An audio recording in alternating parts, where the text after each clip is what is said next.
que tem realmente nós temos assim à frente agora para o segundo turno dois caminhos, né? Duas ideologias assim muito fortes. E uma delas apoia a ideologia de gênero, né? Apoia e financia. Né? É uma coisa assim que é impressionante. Volta e meia isso é colocado lá em Itajaí. Eu me lembro, meu marido, ele é professor, né? É professor de história e professor de teologia também, de ensino religioso, foi professor muitos anos.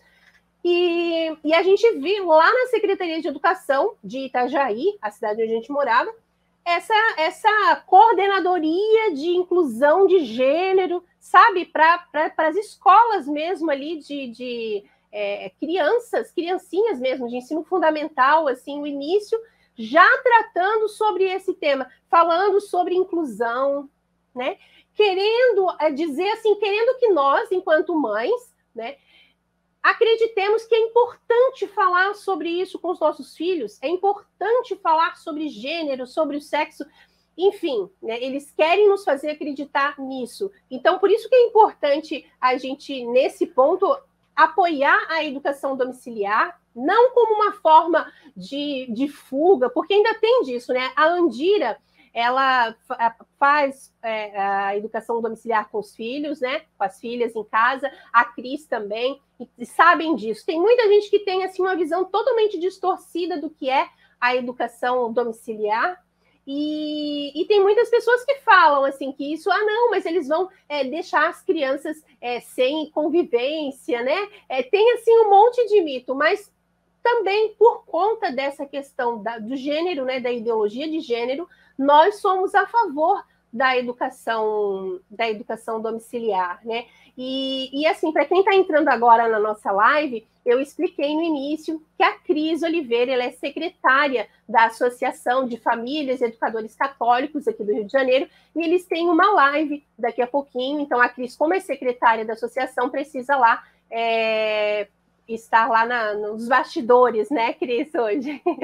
Então, a Cris está falando, assim, em primeiro lugar por conta disso, viu, gente? Só para explicar, né, para quem está entrando agora, senão fica... Daqui a 10 minutinhos eu vou ter que sair, porque já começa, eu tenho que entrar lá e, assim, vou estar representando a FESERJ, né?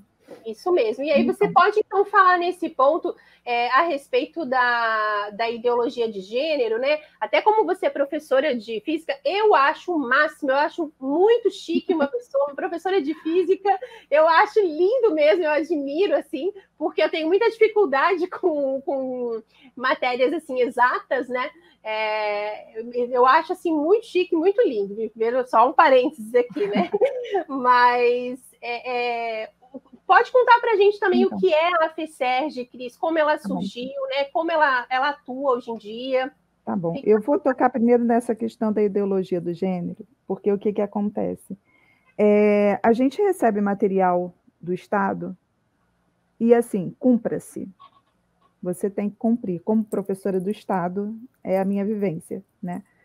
E eu vejo que nessa parte, os professores, apesar de serem petistas, pelo menos no ensino médio, os professores, pelo menos aquele que fala de a parte de biologia, eles não tocam muito nessa questão do gênero, pelo menos nas escolas que eu trabalhei, tá? Aqui eu estou sendo sincera em termos das escolas que eu trabalhei. Entretanto, a gente sabe que existem escolas que professores realmente seguem essa agenda. Seguem a agenda de, olha, você não tem sexo agora, o seu nome não precisa, o seu nome pode... A criança que quer usar um outro nome, ela pode ser usada. Eu tinha na escola, os professores não estavam, né, diretamente, mas eles chegam de uma... Os alunos já chegam para a gente de uma forma, no ensino médio, tá? Que eu digo, no ensino fundamental, é muito forte isso com os professores do ensino fundamental. Quando ele chega no médio, ele já chega com essa cabeça formada. Então, nós, professores, temos que aceitar o outro como ele é. Tudo bem, até aí tudo bem.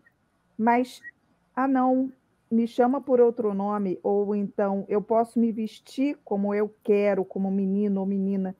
Então, isso ficou muito forte, não por parte dos professores, porque os alunos já chegavam para a gente com essa mudança de mentalidade, né? Então, eu vejo muito mais isso, essa mudança de mentalidade no ensino fundamental do que no médio, né?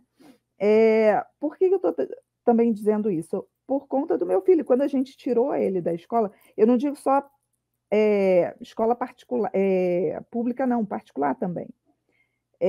A manipulação de um professor de geografia, nós gravamos uma aula dele, né, sem saber, e o professor manipulando mesmo, falando sobre ideologia, falando sobre aborto. E assim, olha, eu sou contra, mas deveria ser autorizado a quem quisesse fazer. Seria autorizado quem quisesse mudar de sexo, não teria esse problema. Então, assim, onde um professor de geografia estaria, né, fazendo isso? Então, isso no ensino fundamental. Então, quando eles chegam para a gente no ensino médio, tudo isso já está formado. São crianças que, para mim, são crianças de 14, 15 anos com essa mentalidade. E agora, trabalhando aqui, nessa escola que eu tenho, que eu estou trabalhando no interior, eu pensei que não tivesse essas mudanças tão fortes, mas estão tendo também, está chegando no interior também, né? E os alunos já são muito manipulados mesmo, eles são manipulados. E aí eu fiquei sabendo que, né, por alguém ligado à parte de educação, que está chegando muito material novo aí, e que esses materiais estão vindo com muita força sobre essa questão da ideologia do gênero. Então, assim, por isso que essa questão da educação domiciliar não é uma questão de eu quero dar e pronto, acabou. Não, é uma questão da gente preservar os nossos filhos, preservar a alma dos nossos filhos. Não está sendo